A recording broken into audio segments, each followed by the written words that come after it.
launch trajectory and countdown net. Pad is clear. 10, 9, 8. Launch auto sequence has started. 6, 5, 4, 3, 2, 1. Go for launch.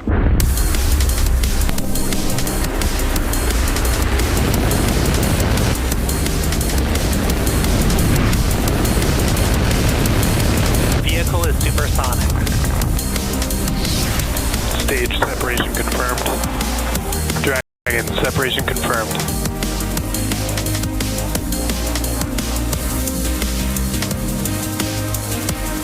Stage 1 is transonic. Landing legs have deployed. And Falcon 9 has landed. Good morning and welcome to the NROL-149 mission launch webcast.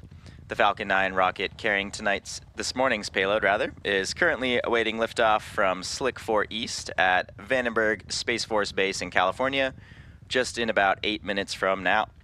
My name is Atticus Videra and I'm a propulsion engineer here at SpaceX. Today's mission carries a national security payload designed, built, and operated by the National Reconnaissance Office, or NRO.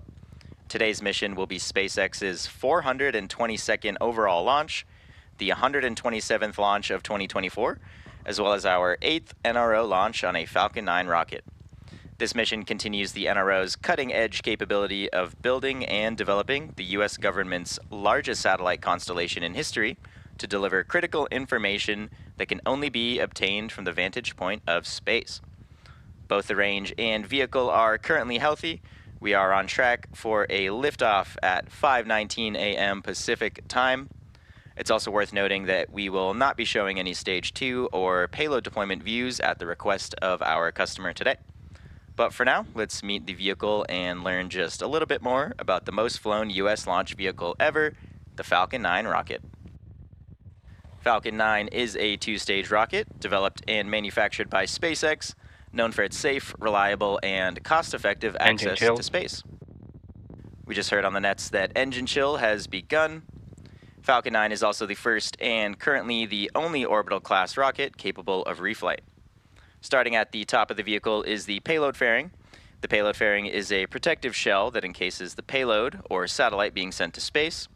And the fairings are made of a carbon composite material and have about a 17-foot diameter.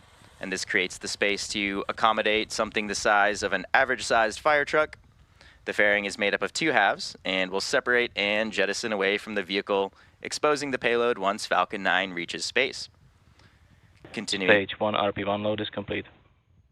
Just heard that we are beginning to load fuel on Stage 1. We just completed fuel loading on Stage 1.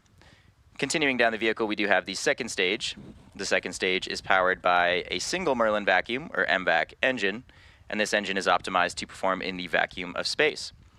After stage separation, the MVac engine will ignite and carry the payload to its final orbit.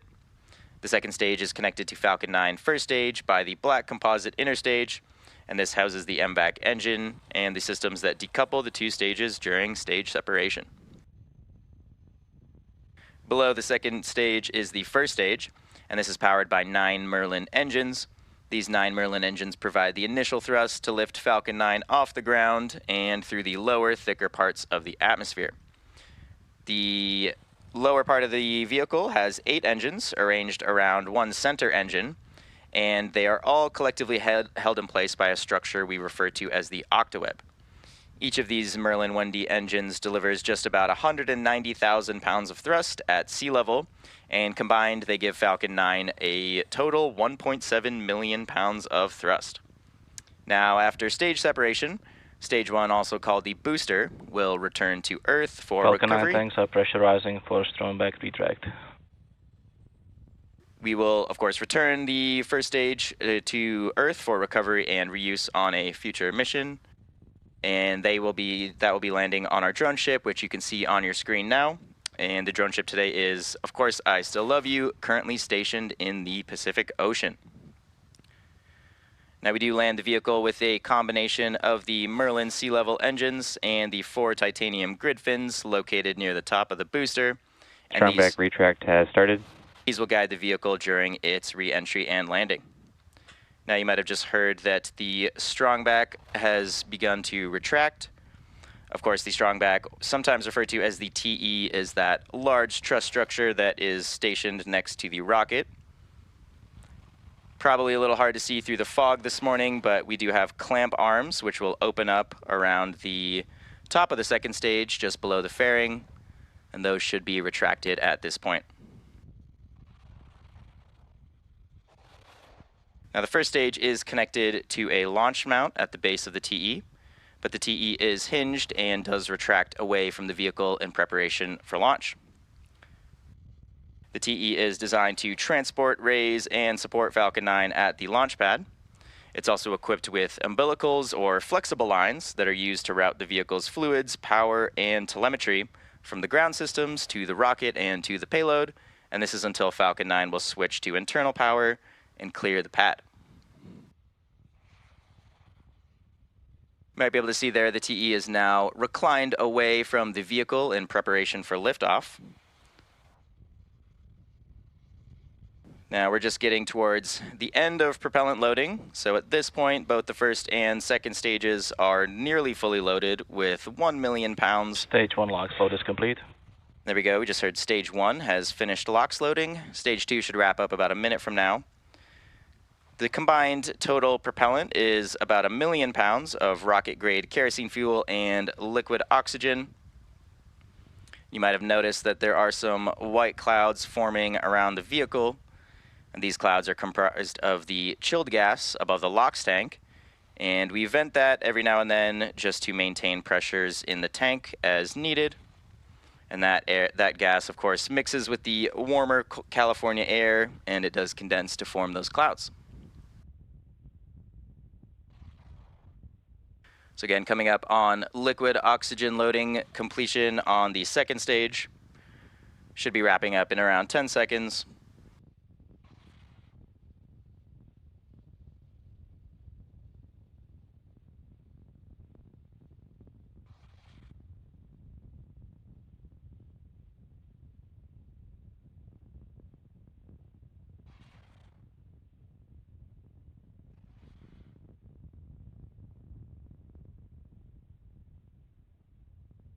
Just waiting on that confirmation that LOX loading is completed on the second stage.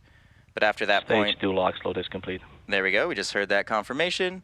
So the next major milestone is, of course, the startup state of Falcon 9. And that should occur in around 30 seconds. And this means Gas launch closeouts. This means that the rocket's internal flight computers have taken over the launch countdown. Following that, just inside of T-minus 2 seconds, we will light those M1D engines for liftoff. So far, the NRO payload continues to be healthy, and the Falcon 9 team is tracking no issues on the rocket.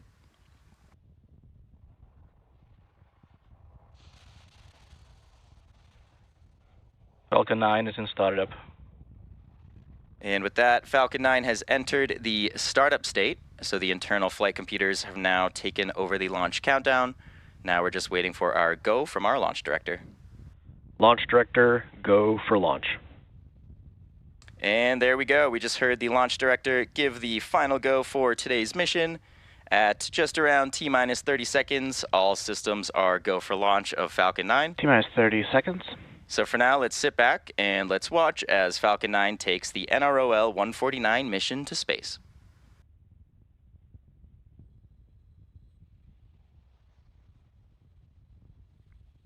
T-minus 15 seconds.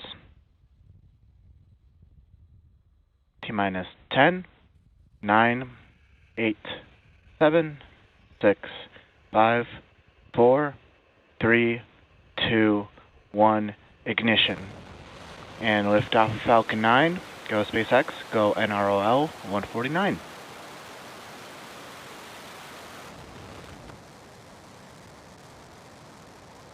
Stage 1 propulsion is nominal. Vehicle is pitching downrange.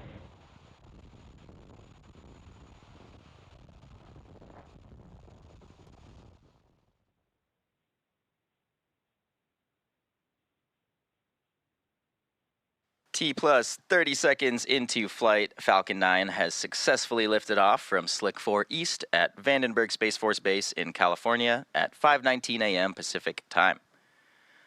Coming up shortly here, we will be Power and passing telemetry are nominal. We will be passing through max Q, and this is the point in the mission profile where the vehicle experiences the greatest amount of aerodynamic Vehicle is stress. supersonic. Just ahead of max Q, we do throttle those M1D engines down.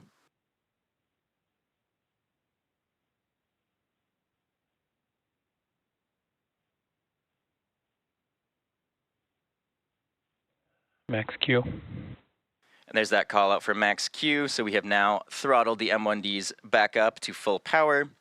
Coming up next, we do have 3 events in quick succession, starting with MECO, followed by stage separation and SES-1. Main engine cutoff, or MECO, is where all 9 of those M1D engines shut down to slow the vehicle down. MVAC chill. Just heard that we are beginning the ascent chill for the MVAC engine. Of course, we do shut the 9 M1Ds down in preparation for stage separation. And then following that, the first and second stages will separate. After that point, the MVAC engine on the second stage will light, and that's sometimes referred to as second engine start 1 or SES-1. Now this burn on the second stage will last several minutes, and we use it to propel the second stage and the payload to our desired orbit. And in addition to those 3 major events, the fairing halves will separate from the second stage just about a minute after SES-1. Keep an eye out for those events coming up in just around 10 seconds.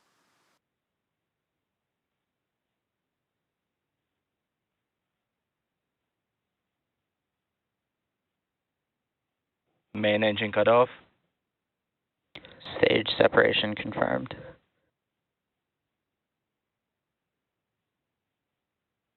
MVAC ignition. And there we go. We just heard those 3 callouts back to back. Again, those were MECO stage separation and second engine start 1. And again, as a reminder, we will not have any second stage views or payload views today at the request of our customer.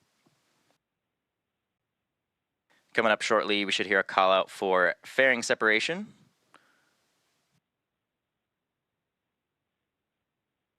Fairing separation confirmed. And there we go. We just heard that call out of fairing separation. Both the fairing halves supporting today's mission are also flight proven. One half is flying for its 9th time, and the other half is flying for its 10th time today. And of course, we do attempt to retrieve the fairing halves for reuse as well once they fall back to Earth. And today we will be recovering them with our vessel Go Beyond, currently stationed in the Pacific Ocean.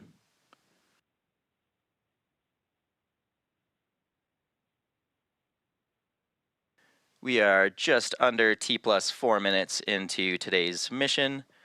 The next major milestone coming up in just over 2 minutes is the entry burn of the Falcon 9 booster as it continues its journey towards the Of Course I Still Love You drone ship, which is currently stationed in the Pacific Ocean as well. To start that entry burn, we do light 3 of the M1D engines. This is similar to pumping the brakes to slow down the vehicle, and this helps us to reduce the stresses as we re-enter the Earth's atmosphere. And this, of course, improves our ability to recover and reuse our first stages. Now, during this entry burn, Falcon 9 is decelerating by firing its Merlin engines, but it is still moving very fast. This causes the vehicle to fly through the exhaust gases of the Merlin engines, and this deposits a layer of soot on the vehicle's surface.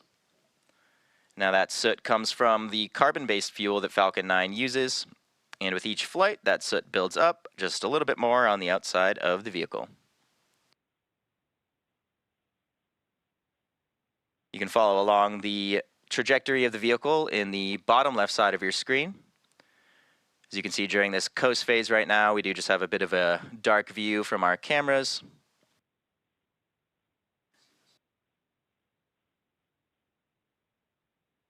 Today's Falcon 9 booster is flying for the 22nd time.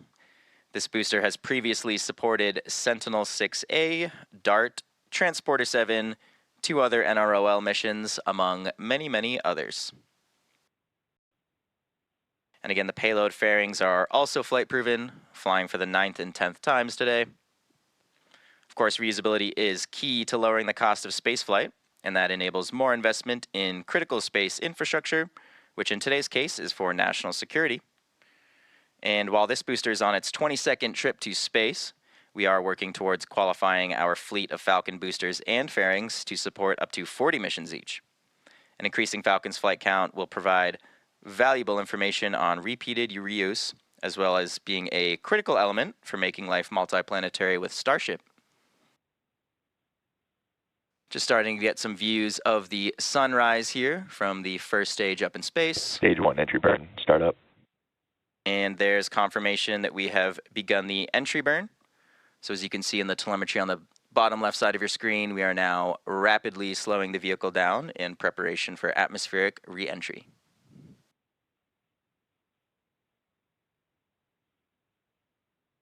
Stage 1 entry burn shutdown.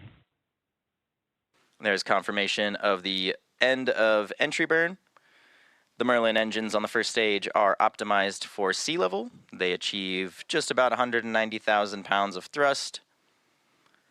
Coming up next, we do have... Stage 1 FTS is saved. We do have the landing burn on the first stage in just about a minute from now. And this is the final burn the Falcon 9 booster undergoes, and this reduces just the remaining speed of the vehicle to allow for a soft touchdown on our drone ship.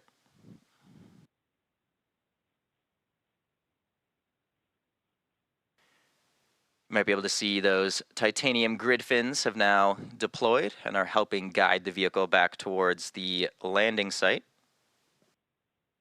Stage 1 transonic. Stage 2 FTS is saved. Coming up on the landing burn in just around 20 seconds or so. Again, keep an eye on that telemetry in the bottom left side of your screen.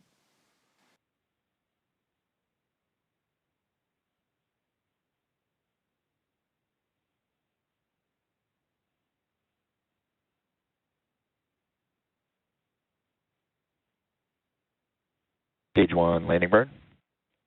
Stage 2 terminal guidance. And there we go. The landing burn has begun. We're now just waiting for Falcon 9 to land on Of Course I Still Love You in the Pacific Ocean, which you can now see there on your screen. Stage 1 landing leg deploy.